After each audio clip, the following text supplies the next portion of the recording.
하나님 말씀 함께 보겠습니다. 사무엘상 6장 13절부터 21절까지 말씀입니다.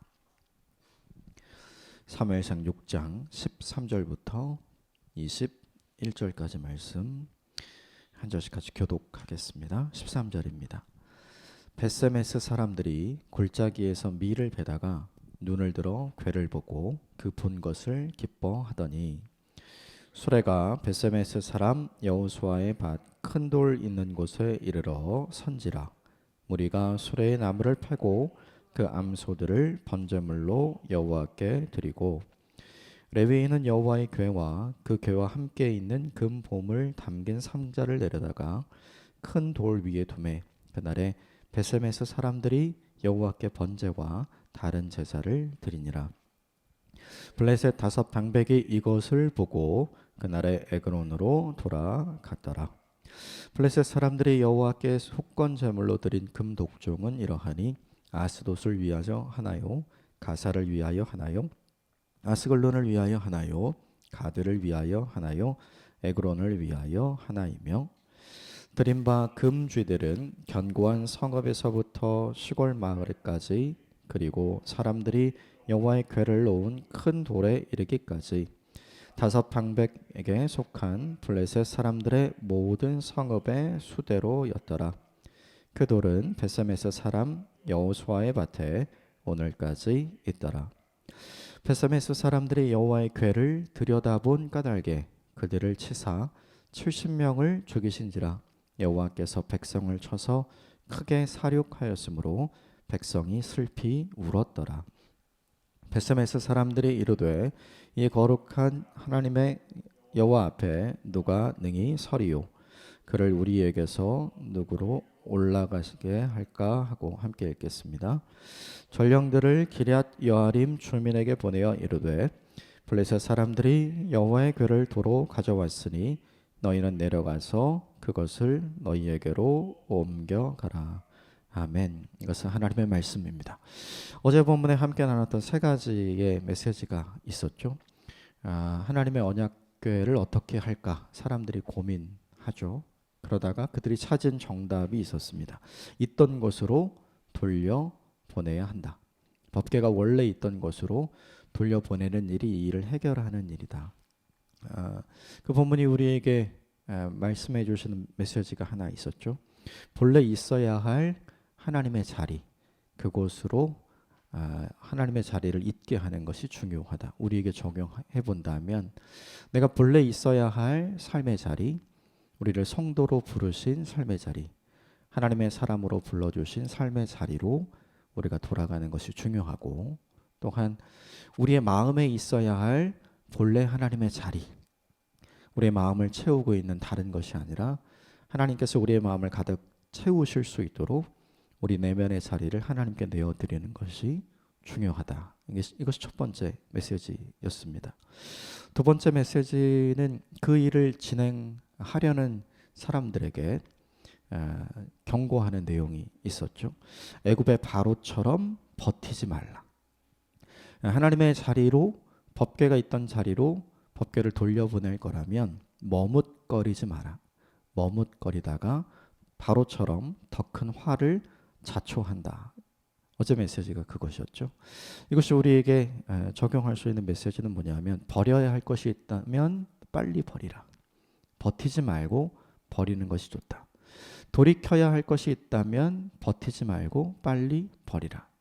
이것이 우리에게 알려주는 것은 뭐냐 하면, 고집은 믿음이 아니라는 거죠.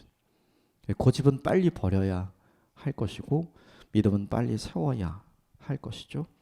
그러므로 우리 자신을 돌아보게 됩니다. 내가 내려놓아야 할 것, 내가 버려야 할 것, 내가 돌이켜야 할 것이 있다면 하나님 앞에서 빨리 그 일을 하는 것이 우리에게 복되고 좋은 일인 거죠. 그리고 세 번째, 마지막으로 우리에게 주셨던 메시지가 있죠. 어제 본문에 블레셋 방백들이 했던 것은 뭐냐 하면, 수레에 암소를 메고 그 암소를 이끄는 사람이 없이 그냥 길가에 두죠. 그리고 그 수레가 자연스럽게 벳세메스로 가게 되면 그것은 하나님께서 하신 일이고, 다른 곳으로 가게 되면 그것은 우연히 일어난 일이다. 끝까지 부인하려고 하고 끝까지 부정하려고 하죠. 그러면서 이 수레가 어디로 가는지 끝까지 따라가서 살피게 됩니다. 그 본문이 우리에게 보여주는 말씀이 있죠. 하나님을 끝까지 의심하지 말라. 하나님이 아니면 설명되지 않는 일들이 있었죠. 이 블레셋 사람들에게 다곤 신전에 신상이 무너져 내린 것, 그리고 사람들에게 악성 피부병이 생긴 것. 이것은 그 전에 없었던 일이에요. 법궤가 그 땅에 들어와서 생겨진 일이죠. 그 땅에서 생겼던 일이 처음엔 아스돗에만 있었습니다. 그런데 지역으로 옮기죠. 그러니까 그것이 따라다니죠. 그러니까 모두 법궤 때문이라고 분명히 볼 수밖에 없는데 그것을 계속해서 부정하죠. 우리도 이런 일이 있는 것 같아요. 살아가면서 하나님이 아니면 설명할 수 없는 일이 우리에게 일어나죠. 그때 우리가 해야 할 일이 뭐냐면 빨리 인정하는 것, 의심하지 말고 하나님을 신뢰하는 일이 우리에게 필요합니다. 오늘 하루를 살아가면서 어제 함께 나눴던 이 메시지를 잊지 않고 계속해서 적용하는 우리 모두가 되었으면 좋겠습니다. 오늘 본문은 그 이후의 내용을 다루고 있는데 13절에 보면 베세메스 사람들이 밀을 베다가, 그러니까 추수 때가 되어서 함께 이 일을 하고 있었던 거죠. 그러다가 사람이 끌지 않는 수레가 그들에게 찾아와서 그들이 일하고 있는 밭 중간에 선 것을 보게 됩니다. 근데 13절에 이렇게 돼 있어요. 궤를 보고 그 본 것을 기뻐하더니. 수레에 있는 궤가 무엇인지를 아는 사람이 아니었다면 기뻐할 수 없었겠죠. 그러니까 이 추수밭에서 일하고 있었던 사람들은 그 궤가 어떤 것인지를 아는 사람. 베세메스는 당시에 예루살렘에서 또 실로에서 섬겼던 사람들이 사는 장소였는데 어떤 사람이 사는 장소였냐면 주로 제사장과 레위 가문이 살아가는 동네였습니다. 그러니까 하나님께서 제사장과 레위인들이 살아가는 동네로 이 수레를 보내 주신 것이죠. 14절을 보면 그들이 기뻐하면서 그들이 한 일이 있습니다. 무리가 수레에 나무를 패고 그 암소들을 번제물로 여호와께 드렸다. 하나님의 성물을 옮겼던 것이기 때문에 이스라엘 사람들 입장에서, 제사장과 레위인의 입장에서는 그 수레를 다른 용도로 쓸 수는 없었어요. 그래서 그들이 생각한 것은 하나님께 감사의 예배를 드려야 되겠다고 생각을 한 거죠. 그래서 수레를 땔감으로 만들고 왔던 암소 2마리를 번제물로 잡아서 사용합니다. 다른 용도로 사용하지 않은 것이죠. 그렇게 제사를 드리면서 15절이 우리에게 이렇게 고백해 줍니다. 같이 읽겠습니다. 시작. 레위인은 여호와의 궤와 그 궤와 함께 있는 금보물에 담긴 상자를 내려다가 큰 돌 위에 두매 그날에 베세메스 사람들이 여호와께 번제와 다른 제사를 드리더라. 레위인이 등장을 하죠. 베세메스에 살고 있던 사람들이었으니까요.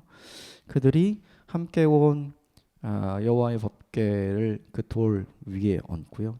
그리고 그 수레에 함께 있었던 금으로 만들어진 여러 가지 물건들을 그 앞에 놓게 됩니다. 그것들을 보면서 레위인이 기뻐했던 것은 뭐냐 하면 다곤 신전에 법궤를 두고 블레셋 사람들이 기뻐했던 것처럼 우리 신이 이겼다 라고 생각했던 것처럼 이 레위인들도 그 큰 돌 위에 법궤를 올려놓고 그리고 함께 왔던 이 블레셋 도시와 방백들을 상징했던 이 금으로 만들어진 것들을 그 앞에 두고 기뻐하는 거죠. 하나님께서 승리하셨구나. 하나님께서 이기셨구나. 그것을 기뻐하면서 번제와 다른 제사, 화목제로 추정이 됩니다. 번제는 온전한 헌신을 하나님 앞에 다짐하면서 우리가 만들지 못하는 승리를 주신 하나님께 감사하는 내용으로 화목제를 함께 드리게 되는 거죠. 23절부터 15절까지의 말씀을 자세히 보면 여러 가지 질문이 좀 떠오르게 돼요. 첫 번째는 뭐냐면 어제 본문에 등장하는 이 암소는 울면서 베세메스로 좌우로 치우치지 않고 곧장 갔다 이렇게 되어 있거든요. 사람이 몰지 않는 수레가 어떻게 좌우로 치우치지 않고 계속 갈 수 있을까? 하나님이 아니면 해결이 안 되는 거죠. 답이 없어요. 그래서 하나님께서 이렇게 하셨구나라는 깨달음을 우리에게 주고요. 두 번째는 뭐냐면 수레가 멈추어진 동네예요. 그 동네는 아까 말씀드린 것처럼 제사장들과 레위인들이 주로 사는 지역이었거든요. 제사장들과 레위인이 주로 사는 지역이 아니었다면 사람들이 그 법궤가 뭔지를 알아보았을까? 그러니까 이것도 너무 신기한 게 뭐냐 하면 어떻게 사람이 몰지 않는 이 수레가 정확하게 그 언약궤가 무엇인지를 알아볼 수 있는 사람들에게 왔을까?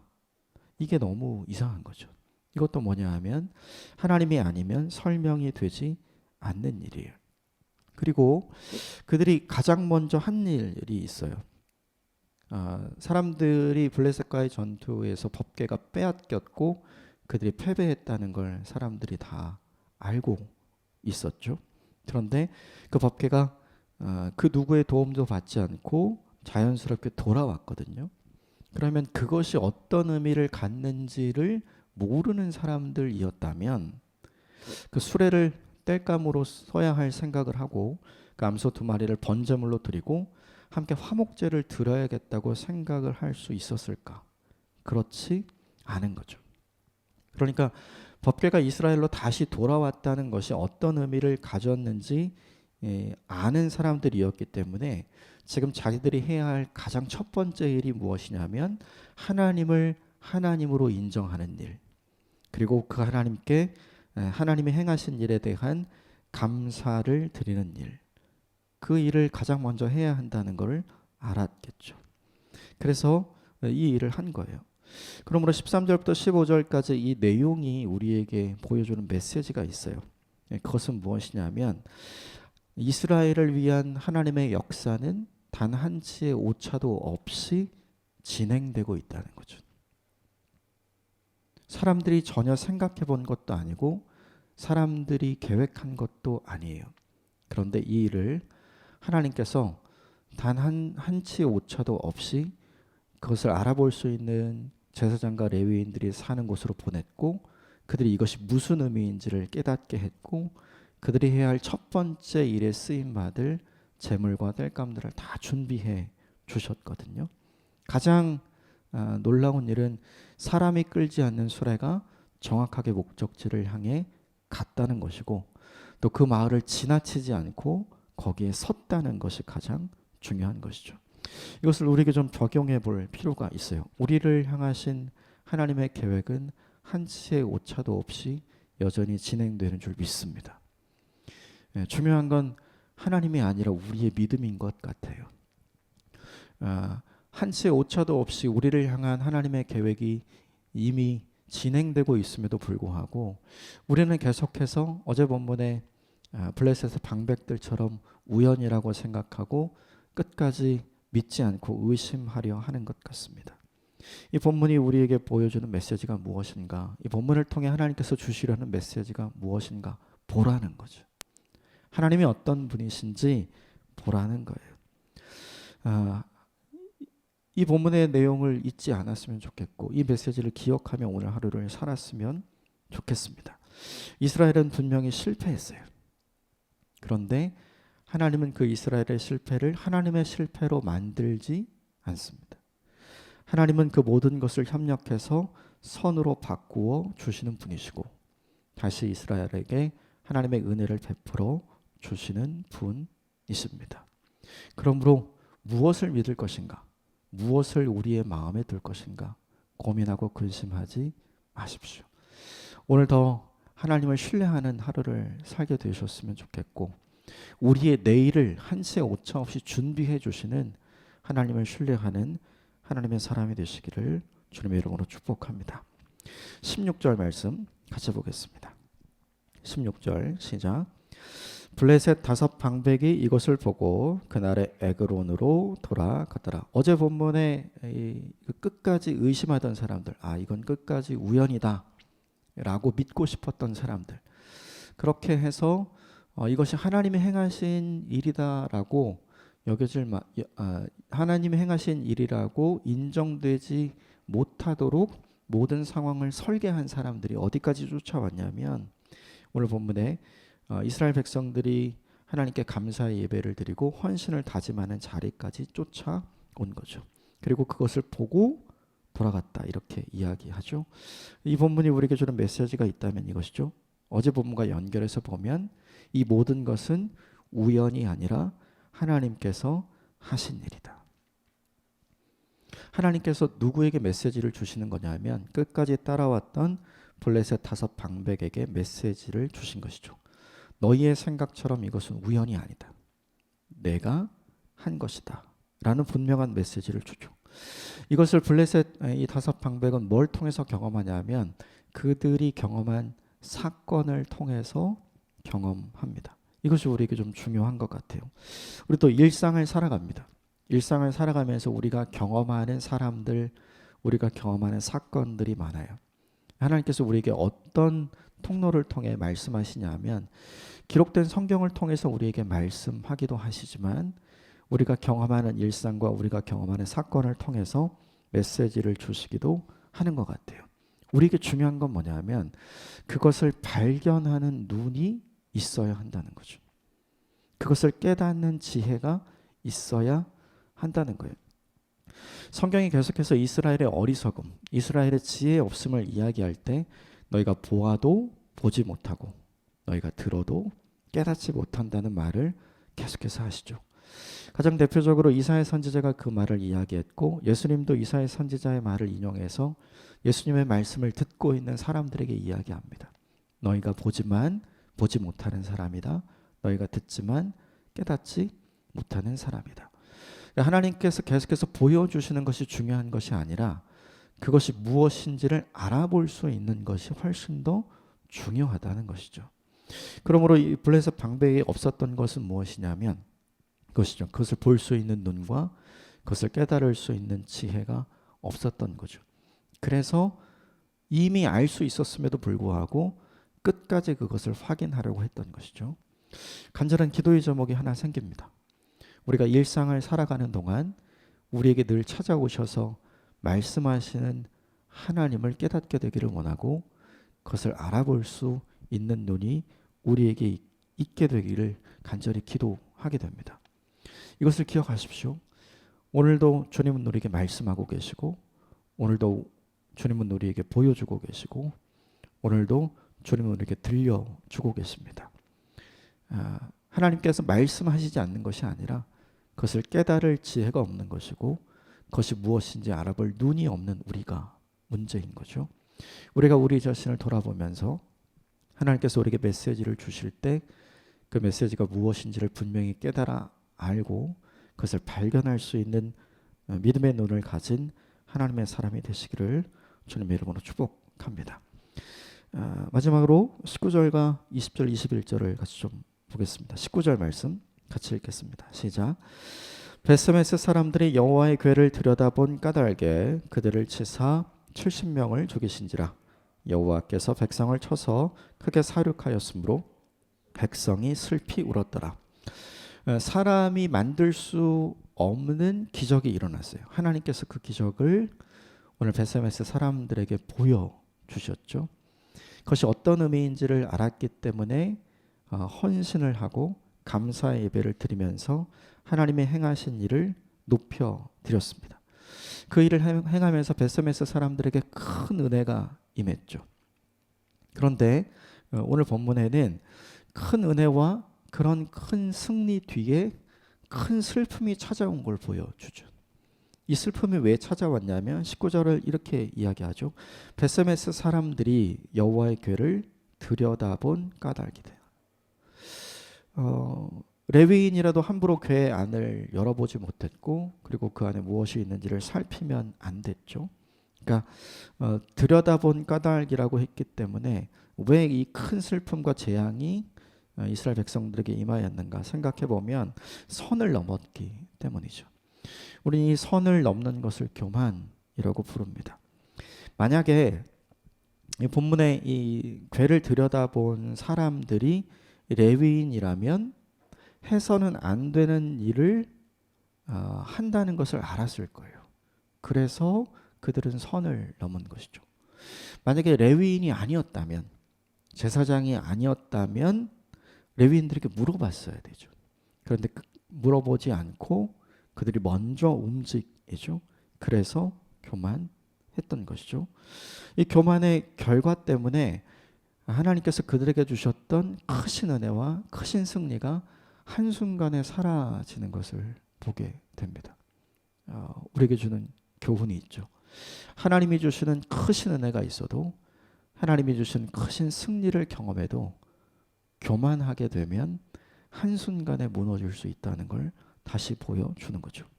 그러니까 하나님 앞에서 우리가 어떤 모습으로 서 있어야 하는지, 어떤 모습으로 하나님 앞에 가까이 가야 하는지를 이 본문이 우리에게 보여주십니다. 익숙하게 되면 함부로 하게 되는 경향이 있는 것 같아요. 이 제사장들에게, 레위인들에게 법궤는 늘 익숙한 것이잖아요. 이 본문이 우리에게 보여주는 건 익숙하다고 함부로 해서는 안 되는 것이 있다는 거죠. 우리는 하나님을 아버지로 부릅니다. 그리고 늘 하나님께 예배하고 늘 하나님을 찬송합니다. 그 모든 것이 익숙하다고 마음 없이 함부로 해서는 안 되는 것이죠. 무엇이든지 잘 하게 되면 마음 없이도 할 수 있게 되는 것 같아요.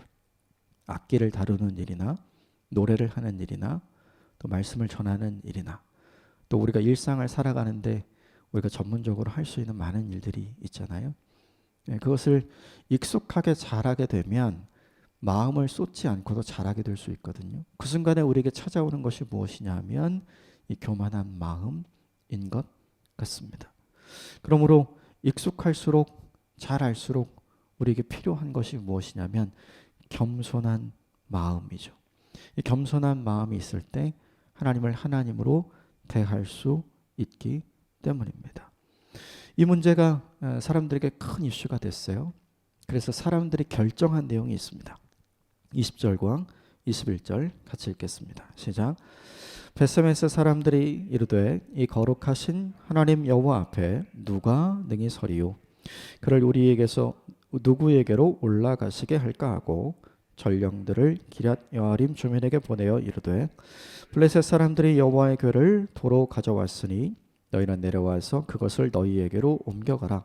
이 거룩하신 하나님 앞에 누가 능히 서리요? 성경은 우리에게 알려주죠. 겸손한 자가 하나님 앞에 설 수 있다 이야기해 줍니다. 자기들은 그런 모습이 아니라는 걸 이미 알고 있어요. 자기들이 문제라는 걸 깨달은 것 같아요. 그러면 문제를 어떻게 해결해야 되는가? 돌이켜야죠. 자기들의 교만이 문제였다는 것이 이 문제의 원인이라는 걸 알았으면 그들이 법궤가 왔을 때 헌신과 감사 예배를 드리잖아요. 그것이 무슨 의미인지를 알았기 때문에 드린 거죠. 이 본문에서도 자기들이 문제인 걸 알았다면 속죄제를 드려야죠. 하나님 앞에 예배하고 회개하고 돌이키는 것을 이 문제를 해결하는 답으로 찾았어야 하는 거예요. 그런데 이들이 찾은 답은 뭐냐 하면 옆마을 기럇 여아림, 이 벳세메스에서 한 10km 정도 떨어진 마을입니다. 그곳에 사람을 보내어서 이 법궤를 옮겨가라. 이 법궤를 우리 대신 가져가라. 그것을 해결책으로 찾습니다. 오늘 이 본문에서 중요한 거는 옮겨가라입니다. 이거 어디서 많이 봤죠? 에글론에서 가드로 옮겨가고 가드에서 에글랏으로 옮겨가고 블레셋 사람들이 문제를 해결했던 방법이에요. 성도가 인생의 문제를 해결하는 방법과 비성도가 인생의 문제를 해결하는 방법은 분명히 달라야죠. 왜냐하면 하나님이 우리 인생의 문제를 해결하는 방법이 구별되고 다르기 때문이죠. 그런데 오늘 본문에 이 제사장들과 레위인이 자기 인생에 생긴, 자기 마을에 생긴 문제를 해결하는 방법은 뭐냐 하면 오늘 블레셋 사람들이 해결하려고 했던 방법과 똑같은 거예요. 구별된 사람이지만 구별된 인생의 방법을 갖지 못한 사람. 결국 스스로 똑같이 만들어 버리는 거죠.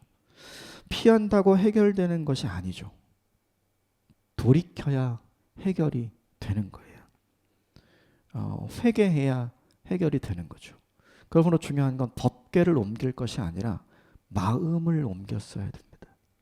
그런데 그 일을 하지 않습니다.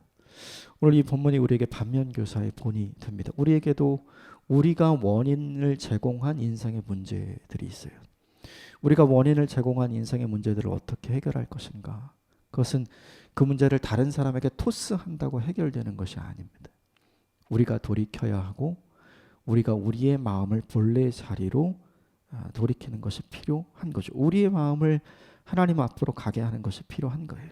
이것을 놓치지 않는 저와 여러분이 되었으면 좋겠습니다. 오늘 세 가지를 함께 나누었습니다. 우리를 향하신 하나님의 역사, 이스라엘을 향하신 하나님의 역사는 단 한치의 오차도 없었습니다. 거기에 어떤 사람의 도움도 있지 않았습니다. 이스라엘 사람들이 망쳐놓은 일을 하나님께서 모두 협력해서 선한 것으로 바꾸어 놓으셨습니다.